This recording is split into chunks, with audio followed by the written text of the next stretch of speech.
Donc, c'est un privilège de venir faire cette présentation-là ici au colloque. Dans le mot d'ouverture, on parlait de 10 ans, 11 ans. Je parlais de ça avec M. Roy. Ça doit faire une vingtaine d'années que je participe là, au colloque. Puis c'est un événement qui est très rassembleur. On a la chance de se promener là, à travers la province puis d'aller dans différentes activités. Mais le colloque Pommes de terre, il y a quelque chose de particulier. C'est vraiment agréable, puis c'est un plaisir de vous parler d'un sujet qui, moi, me passionne, la main-d'œuvre dans le secteur agricole. La conférence, d'une durée de 3 heures, va comporter 2 volets. Non, je vous agace. Je dis toujours ça quand je vais donner des formations dans vos entreprises. Les employés, ils reculent quand je fais ça.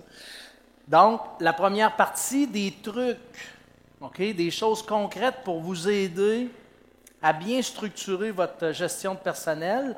La deuxième partie, on va parler un petit peu plus de la main-d'œuvre étrangère parce que c'est une réalité omniprésente là, dans plusieurs de vos entreprises.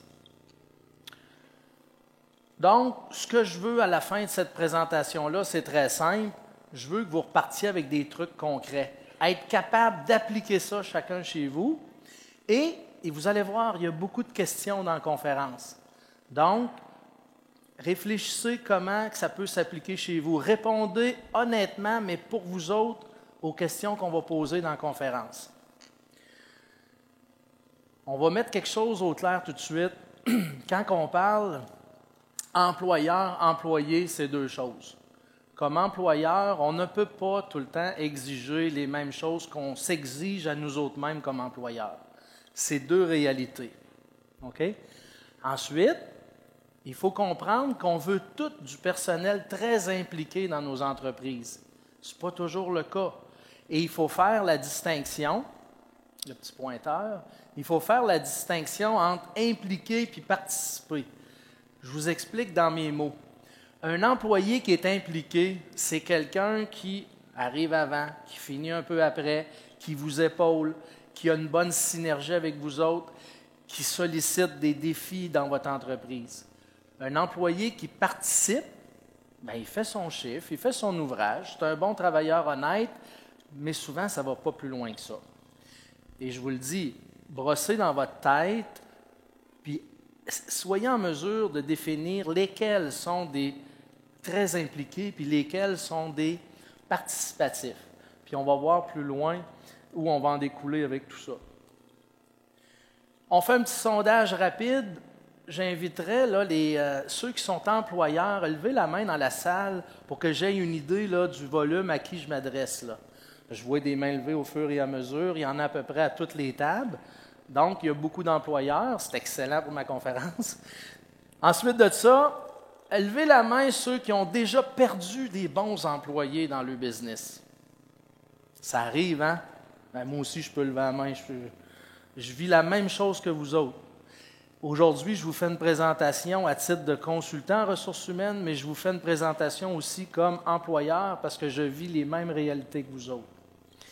Et maintenant, levez la main ceux qui trouvent ça très facile de gérer du personnel. Je ne lève même pas la main.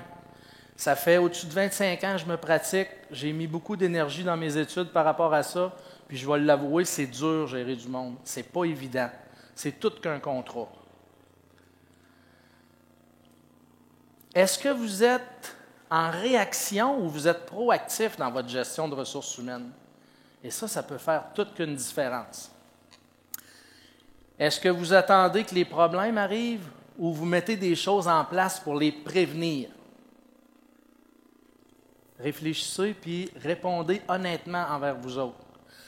C'est certain que comme conseiller, on préconise puis on veut mettre en place des choses pour prévenir les problèmes. Si on réussit à en diminuer de la moitié, ça va être déjà moins lourd dans notre gestion. Et ma phrase magique que j'ai peut-être répétée dans vos entreprises, petit problème deviendra grand. En ressources humaines, il faut régler au fur et à mesure. Quand c'est un petit problème, ça prend moins de temps, c'est moins coûteux puis c'est moins stressant pour tout le monde. Puis comparez ça à vos machineries puis vos équipements. Quand une machine commence à faire un petit bruit bizarre, on arrête ça là, on l'analyse, on le répare, on repart. il n'y a pas trop de conséquences. Mais si on persiste puis on attend que ça casse comme il faut, on va être arrêté longtemps, puis ça va coûter très cher à le réparer. Donc, utilisez ces comparables-là pour vous motiver en gestion de personnel. Le sentiment d'appartenance.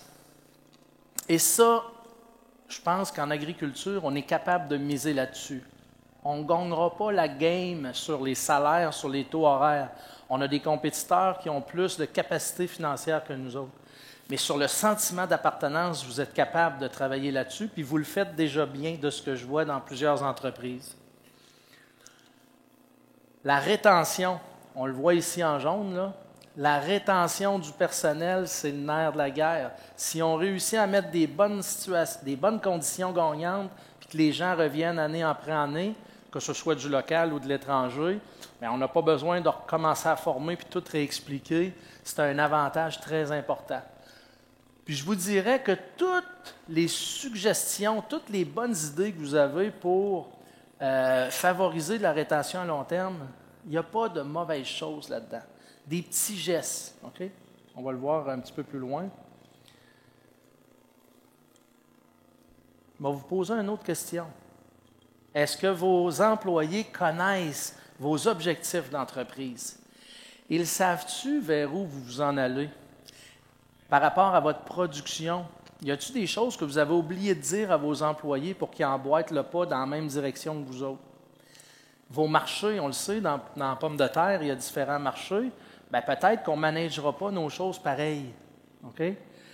Informez vos employés où vous vous en allez. Ça va être plus facile pour qu'ils embarquent avec vous autres. Puis vos projets, un autre petit shot, là. Vos projets à venir. Tantôt, je parlais des employés qui s'impliquent. C'est les leaders dans votre entreprise. S'il vous plaît, impliquez-les dans vos projets. Demandez-leur leur avis. Demandez-leur des propositions. C'est des gens qui vont vous faire avancer dans votre business. On fait souvent l'erreur qu'on garde les projets pour nous autres ou on pense qu'on l'a bien dit, mais en réalité, on n'a pas bien communiqué nos idées à notre personnel. Plus on communique avec notre personnel, meilleure va être la relation.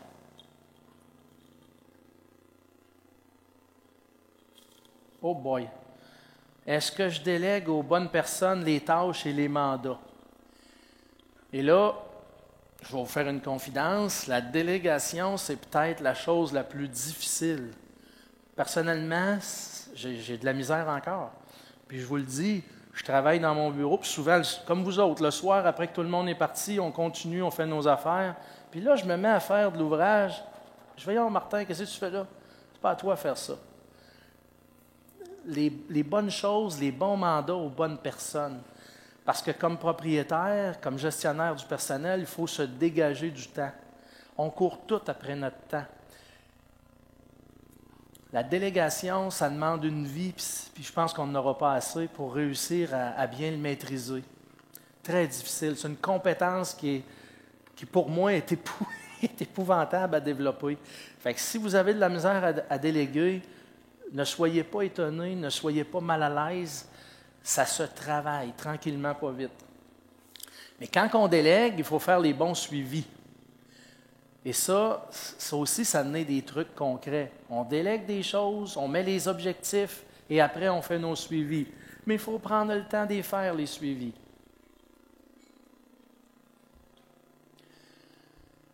Un bon superviseur. Des qualités d'un bon superviseur. Puis là, vous êtes probablement comme propriétaire des superviseurs, mais dans certaines entreprises, il y a des contremaîtres, il y a des chefs d'équipe, des coordonnateurs, des superviseurs. Voici, selon moi, les caractéristiques de base pour avoir un bon superviseur. Première des choses, il faut qu'il soit présent. Si on n'est pas présent, on va l'échapper, on ne verra pas des choses. C'est le 1A. Quand on supervise, il faut être présent. Ensuite de ça, il faut être à l'écoute. On a 2 oreilles, on a une bouche. Il faut écouter notre monde. Il faut savoir si on décèle des petites choses qu'il faut éventuellement intervenir. Il faut aussi être exemplaire. Quand on est un superviseur, un chef d'entreprise, on n'a pas le choix de donner l'exemple. On est condamné à être exemplaire avec notre monde, sur notre rigueur, sur notre travail, sur notre bonne humeur, etc. Ça fait partie des éléments. Et ça prend un bon motivateur. Okay? On a toutes sortes de façons de motiver notre monde, mais il faut être capable de supporter nos troupes, puis il faut être capable de les faire avancer dans la bonne direction. Puis, le grand objectif de nos superviseurs, c'est qu'ils vous dégagent du temps à vous autres. Si on a des bons chefs d'équipe, puis qu'on leur a donné des responsabilités, l'autorité qui vient avec, puis que nous autres, on fait les suivis, on va en gagner du temps. Moi, là, j'aide les employeurs à sauver du temps, puis à investir du temps à la bonne place dans le management des employés. N'oubliez-le pas. Dégagez-vous du temps avec les bonnes personnes chez vous, etc. Donc, il pourrait y avoir d'autres éléments qui sont propres à chacun, mais les entreprises sont en croissance, vous êtes en plein développement, on le voit, mais vous allez avoir besoin des coordonnateurs, des superviseurs, des gérants de production. Donc, comme propriétaire, vous avez tout intérêt à vous mettre dans, dans l'esprit qu'il faut bien encadrer nos superviseurs. On va lire la question. Comment faire pour ne pas avoir à gérer des demandes d'augmentation salariale le jour avant les récoltes? À chaque année, ce n'est pas juste dans les pommes de terre, c'est dans d'autres productions. J'ai des téléphones de clients. Martin, je suis coincé. On n'a pas le temps de négocier, mais là, mon meilleur employé veut 3 piastres à l'heure de plus. Qu'est-ce que je fais? On a souvent ces situations-là. Première des choses, si on remonte, puis qu'on est capable d'avoir une bonne structure, un plan, comme de quoi qu'on renouvelle une fois par année nos conditions de travail, nos conditions de rémunération, puis tout le personnel le sait, bien, c'est plus gênant après pour l'individu d'arriver à la dernière minute puis de négocier. Donc, ce qu'on recommande, on recommande d'avoir une politique écrite en ce qui concerne la révision salariale. Puis ça peut être inclus dans le contrat de travail, ça peut être inclus dans votre guide d'employé chez vous. Ensuite, pour éviter qu'il nous arrive à la dernière minute avec un deal comme ça, qu'on est coincé, menotté, faites des évaluations périodiques avec votre monde. Ça n'a pas besoin d'être une grande rencontre, mais des petits 5-10 minutes avec les bonnes personnes. Comment ça va? Ça fonctionne bien? Y a-t-il des choses qu'on peut t'aider? Y a-t-il des formations qui pourraient t'amener à améliorer dans la réalisation de ton travail? Il faut faire des suivis réguliers avec notre monde. Puis comme ça, on va se mettre en position pas trop vulnérable pour avoir, moi j'appelle ça des bombes à retardement quand ça arrive à la dernière minute. Évaluez votre monde au fur et à mesure sur la satisfaction qu'ils ont dans votre milieu de travail puis dans leurs conditions. Et finalement, si on se ramasse le jour J puis il faut négocier, la seule monnaie d'échange que vous avez, c'est moi je vous donne mon avis. OK, tu veux ça, laisse-moi y penser, il faut que j'en parle à mon frère, il faut que j'en parle à mon associé, il faut que j'en parle à la famille, à la direction. Demain matin, on sort jase. Gardez-vous un 12 heures pour ne pas répondre oui tout de suite. Et ensuite de ça, en famille, vous allez être capable d'évaluer le cas. Puis le lendemain matin, vous rencontrez l'individu en privé, puis vous allez pouvoir lui dire, écoute, on a pensé à ça, tu as une demande qui est exigeante, on est capable de faire notre bout, on va te le donner, mais voici les nouvelles responsabilités qu'on va t'accorder. Transigez toujours avec des charges de travail. Parce que si on donne l'augmentation salariale sans nouvelles responsabilités, bien, peut-être qu'on est perdant dans l'équation. Négociez toujours, s'il y a une augmentation substantielle, des nouvelles responsabilités pour vous décharger aussi. Parce que l'individu qui vient comme ça, puis vous ne voulez pas le perdre, c'est parce qu'il y a une valeur dans votre entreprise, puis probablement qu'il réalise des bonnes choses. Donc, soyez vif d'esprit, puis ajoutez des responsabilités si vous êtes obligé de donner une augmentation. Puis je parle de 3 piastres à l'heure, mais j'ai déjà vu bien plus que ça dans d'autres cas, là. On est dans une situation où il y a une pénurie de main-d'œuvre, puis les bons joueurs, ben, ils le savent.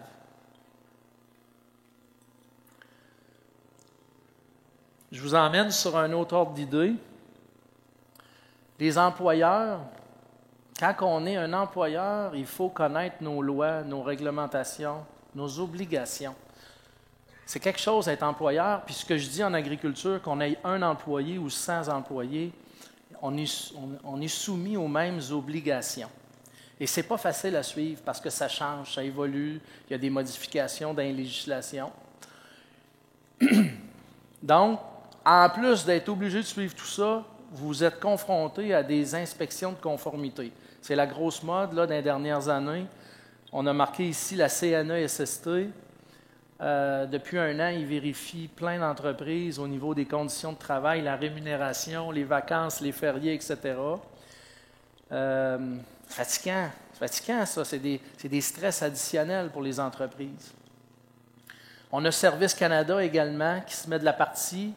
Depuis 2014, la loi et le règlement sur l'immigration font en sorte qu'ils ont le droit de débarquer chez vous.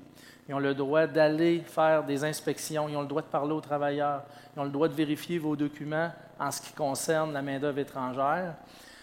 Puis quand ces inspecteurs-là débarquent, on n'a pas le choix de collaborer. Ils ont la loi des mains. Donc, il faut faire les choses correctement au fur et à mesure. Gérer du personnel, c'est des charges importantes. Puis je vous donne une anecdote. Je suis dans une entreprise agricole, puis c'est la fille qui s'occupe là, des employés. C'est une nouvelle relève dans l'entreprise. Puis elle dit, Martin, elle dit, mes parents, ils pensent que je perds mon temps quand que je joue à l'ordinateur à faire des calendriers de travail puis des documents d'employés. J'ai dit, c'est une réalité, mais on travaille pour sensibiliser la génération de nos parents à dire qu'on n'est pas en train de perdre notre temps dans la maison à faire des fichiers. On est en train de s'organiser pour bien gérer les employés. Et souvent, les associés qui ne gèrent pas le personnel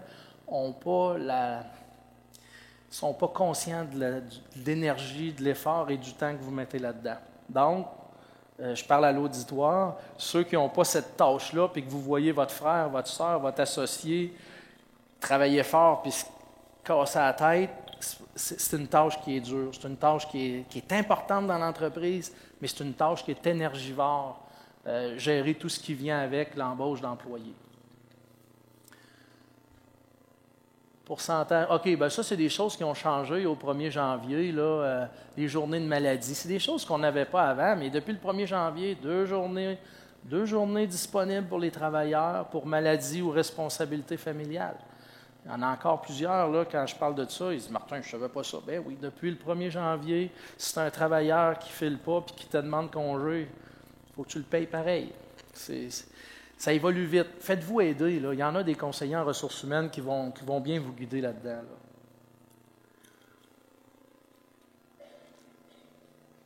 Est-ce que j'investis suffisamment en gestion des ressources humaines dans mon entreprise? Il faut se poser la question un matin dans cette conférence-là. Puis je vous mets en parallèle, c'est quoi le pourcentage de votre masse salariale? Pensez-y, là, vous le savez comment vous donnez de salaire par année, par rapport au chiffre d'affaires, par rapport à vos ventes.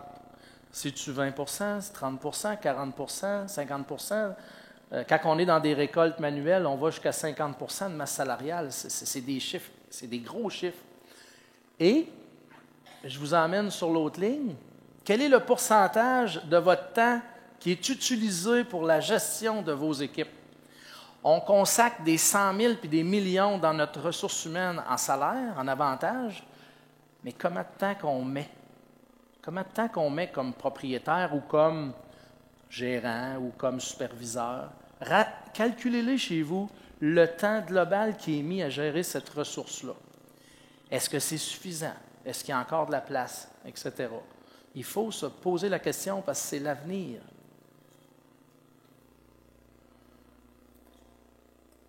De l'actif. Et ici, là, de l'actif, vous en avez vos sols, vos bâtisses, vos machineries.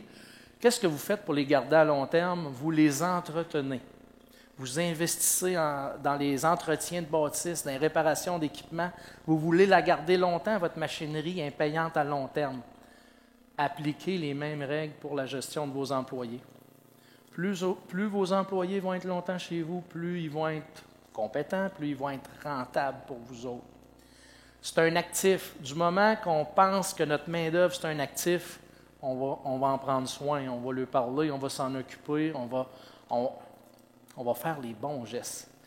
Il faut changer des fois notre façon de voir les choses. C'est correct, ça, de l'actif. On comprend le principe, les comparaisons avec l'équipement, la machinerie.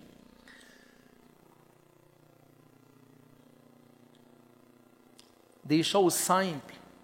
OK? Il y en a qui me disent « Hey Martin, là, c'est quoi la solution? » Ce n'est pas une solution miracle, la gestion d'employés. C'est un ensemble de petits éléments mis bout à bout qui va faire qu'on va bien gérer notre monde. J'en ai mis une série ici, là. OK? Un employé n'est pas comme à l'habitude. Laissez pas faire ça. Allez jaser avec. Attendez pas 2 jours. Il y a peut-être un petit quelque chose, puis hop, on va le redresser. Un employé ne réalise pas le travail à votre goût. Expliquez-lui l'impact. Quand une personne ne fait pas le job correctement, expliquez-lui qu'est-ce que ça va emmener à l'autre bout comme conséquence. Souvent, ils ne savent pas. Ils n'ont pas la vision que vous avez, la réalité que vous avez dans les mains. Il faut prendre le temps de leur expliquer. Remerciez les gens qui travaillent pour vous tous les jours. C'est-tu simple? J'essaie de le mettre en pratique, puis je n'oublie moi-même. Il faut se rappeler à l'ordre comme employeur. Demandez leur opinion sur un projet, une modification d'équipement, etc. Les gens impliqués, comme on disait au début de la conférence, ça va leur faire plaisir de vous en donner du feedback puis de la rétroaction. Réalisez des rencontres de groupe de courte durée. OK? 2, 3 sujets maximum. Quand vous faites des meetings de groupe, 2, 3 sujets, clac, clac, clac. Si vous êtes capable, faites un aide-mémoire puis donnez-le, parce qu'il y en a moitié qui ne prendront pas de notes dans ce petit meeting-là.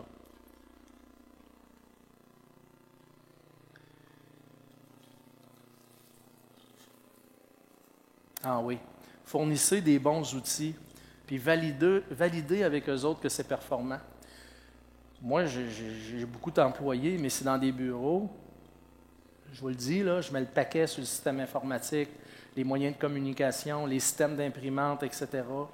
On fait des services pour vous autres, mais je ne limonne pas en bon français sur la qualité des équipements. Parce que voir un employé devant un photocopieur qui vire en rond ou qui attend parce que la machine ne sort pas assez vite, ça me brûle, moi. Donc, il faut avoir des machineries, des équipements qui sont performants. Les taux horaires montent sans cesse sur nos employés. On n'a pas le choix d'arriver et de leur mettre dans les mains des outils. Moi, j'appelle ça des outils de compétition pour que ça roule. Écrivez vos procédures de travail, révisez-les, améliorez-les, puis impliquez la relève. Ils écrivent bien, ils sont bons à l'ordinateur faire ça. Okay? Organisez des activités de groupe avec votre personnel. On est allé aux pommes cet automne avec mon équipe. Ça a été une belle journée, ça a été plaisant. Puis les gens en parlent encore. Des petits détails. Parlez avec eux des sujets qui les passionnent. On a des employés qui sont maniaques de skidoo, on a des employés qui sont maniaques des tirs de tracteur, peu importe. On jase de ces sujets-là avec eux autres, puis on les emmène dans notre philosophie, notre culture d'entreprise. Prenez du temps pour eux et avec eux. OK? Ça veut dire beaucoup. Prenez du temps avec eux autres, pour eux autres. C'est notre rôle comme propriétaire, il faut le faire. Si on ne le fait pas, ça va nous rattraper. 2 petites images bien faciles à comprendre. La gestion du personnel, ça peut breaker carrément votre business, mais ça peut aussi la propulser à un autre niveau qui peut être incroyable. Prenez du temps puis améliorez votre compétence de gestion de ressources humaines. Ça ne sera jamais fini. À tous les semaines, j'ai des employeurs qui ont des cas particuliers, puis je leur dis, armez-vous de patience. Il y en aura toujours. Arrêtez de penser que tout va être réglé. Il va toujours avoir des cas, des scénarios à gérer. Ça fait partie de notre rôle d'employeur. Je vais parler un petit peu de travailleurs étrangers, puis s'il y en a qui ont des questions après, là, on les validera ensemble. C'est une réalité, hein, on ne se le cachera pas, là. Il y en a de plus en plus au Québec puis au Canada. Principalement dans les producteurs de pommes de terre, il y a 2 programmes qu'on utilise. C'est le programme PTAS, qui est le programme de 8 mois, avec lequel on peut facilement faire des transferts chez les producteurs pour des périodes là, de pointe comme les récoltes l'automne. Et il y a le programme Volet agricole, qui est le volet agricole. Il y a une particularité qu'on peut avoir des travailleurs sur une période à l'année longue, jusqu'à un maximum de 24 mois par contrat, peu importe la provenance du pays. Donc, chez les deux programmes agricoles, il y en a d'autres programmes pour les compagnies commerciales industrielles. Ce que je peux vous dire, c'est que c'est les plus simples à gérer. Si vous trouvez ça compliqué, quand on arrive dans le commercial, c'est vraiment un autre paire de manches. L'admissibilité, ceux qui n'en ont pas présentement et qui envisagent ça, il faut démontrer les efforts de recrutement par des publicités pour prouver que les Québécois n'ont pas répondu aux appels. Il faut être en règle avec les normes du travail, il faut être en règle avec les gouvernements, il faut que nos remises de TPS soient correctes. S'il y a une lumière rouge qui allume, le dossier va bloquer. Il faut démontrer qu'on est actif dans l'entreprise et que c'est vraiment une entreprise agricole, la preuve de la carte de MAPAC à l'appui. Puis le gouvernement, quand c'est une première demande, ils veulent avoir vos états financiers pour savoir est-ce que cette entreprise-là a les capacités de payer la main-d'œuvre qui va venir au pays. Puis il faut respecter c'est marqué les diverses, mais moi je dirais les nombreuses règles par rapport au programme. On ne peut pas prêter, louer, échanger la main-d'œuvre sans qu'on respecte les règles de ces programmes-là. Puis comme je vous ai dit, depuis 2014, il y a une loi puis un règlement. Avant ça, le gouvernement n'avait pas de pouvoir coercitif sur les employeurs. Maintenant, ils en ont. Fait qu'il faut marcher droite là, dans ce dossier-là. Y a-t-il des avantages, y a-t-il des inconvénients? On va les voir ensemble. Je vous dis ça là, avec mon expérience. L'avantage, c'est qu'on a une main-d'œuvre présente, on a une main-d'œuvre disponible, on a une main-d'œuvre qui est motivée à faire le travail. C'est une main-d'œuvre qui peut être là plusieurs années si on met les conditions gagnantes pour la garder. Des inconvénients, c'est la langue. C'est un petit peu plus contraignant dans certains cas. Mais surtout, les délais. Pour obtenir la main-d'œuvre, il faut quand même planifier 6 mois d'avance en général. Puis, il y a des impondérables au niveau des gouvernements des fois. Donc, c'est un inconvénient. Il faut planifier d'avance. Des affaires de dernière minute là-dedans, oubliez ça, ça ne marche pas. On est des parents adoptifs. Quand il y en a un qui est malade, il faut y aller à l'hôpital ou il faut payer quelqu'un pour aller le conduire à l'hôpital. On a des responsabilités. Ensuite de ça, des inconvénients, ça s'est déjà vu. Un travailleur qui part en plein milieu du contrat, puis que là, il nous en manque un, ça désorganise, malgré que ça peut arriver avec les Québécois aussi. Mais ce que je veux dire, c'est que c'est un système qui est très intéressant, mais il y a quand même des irritants. Il ne faut pas mettre ça plus beau que ça l'est, là. Puis il peut arriver des contraintes là, au niveau là, de l'ambassade, du gouvernement, etc. Fait que faut être bien entouré pour les gérer, ces particularités-là. Il y a une chose que je veux bien vous expliquer, c'est que qu'on embauche du local ou de la main-d'œuvre étrangère, on est soumis aux mêmes législations. On ne peut pas gérer ou traiter différemment la main-d'œuvre étrangère que la main-d'œuvre québécoise ou canadienne. OK? Puis ça, il y a bien du monde, là, comme je vous dis, à CNESST qui sont en train de watcher, entre guillemets, pour être sûr que c'est bien respecté. Et je vous dirais qu'un gestionnaire attentif, informé et proactif, c'est des mots essentiels. Il faut se les rentrer en dedans de nous autres quand on est des employeurs. Il faut être attentif, il faut être informé. On n'a pas le choix d'être bien informé quand on gère du personnel, puis il faut être proactif. N'attendez pas que les problèmes arrivent à vous autres. Le capital humain, ça peut vous emmener à un autre niveau, mais il faut se donner l'intérêt, il faut se donner les moyens puis la chance de l'apprécier, cette facette de gestion-là dans l'entreprise. Ici, c'est une photo de notre équipe quand on est allé aux pommes là, cet automne. Là. Puis, c'est gérer du monde. Il y a des matins que ça ne nous le tente pas bien, mais quand on regarde ça globalement puis qu'on a un certain succès, c'est vraiment valorisant. Très, très valorisant. Mais chaque humain est différent. Chaque personne a ses réalités. Puis, quand je vous dis que je vis la même affaire, un matin à 7 heures, le téléphone sonnait, je n'ai une qui ne pouvait pas rentrer. Puis moi, ben, j'avais des choses de prévues pour elle, mais ça va aller à lundi. Puis il faut respirer, puis il faut prendre ça avec... faut rester calme. Tu sais, je le sais, là, quand vous êtes dans... Là, c'est facile, on est au mois de novembre, tout le monde est tranquille, là. Mais quand on est dans le gros de l'ouvrage, là, c'est quelque chose. C'est quelque chose. Avant d'avoir des questions, je veux juste vous dire, on étudie beaucoup là, la démographie puis les rapports là, de tout ce qui peut sortir par rapport aux prévisions. On en a pour 8 à 10 ans où ce que ça va être difficile, puis que des Québécois, quand on met des annonces, ça ne répond pas. On a une conjoncture, les gens qui partent à la retraite, les jeunes qui s'en vont dans des secteurs différents que l'agriculture. On a facilement pour 8 à 10 ans à avoir chaud un peu puis à être stressé parce qu'on manque de monde. Donc, on n'a pas le luxe de laisser partir les bons qu'on a dans nos entreprises. Il faut s'en occuper. Puis, pour attirer des nouveaux, je vous dirais que si on fait une bonne job avec nos anciens, puis qu'on met en place un climat de travail qui est le fun, il y en a qui vont continuer à venir donner leur nom dans votre entreprise. Je vous remercie pour votre attention, puis j'espère que ça va vous aider dans l'avenir pour la continuité de votre entreprise agricole. Merci beaucoup.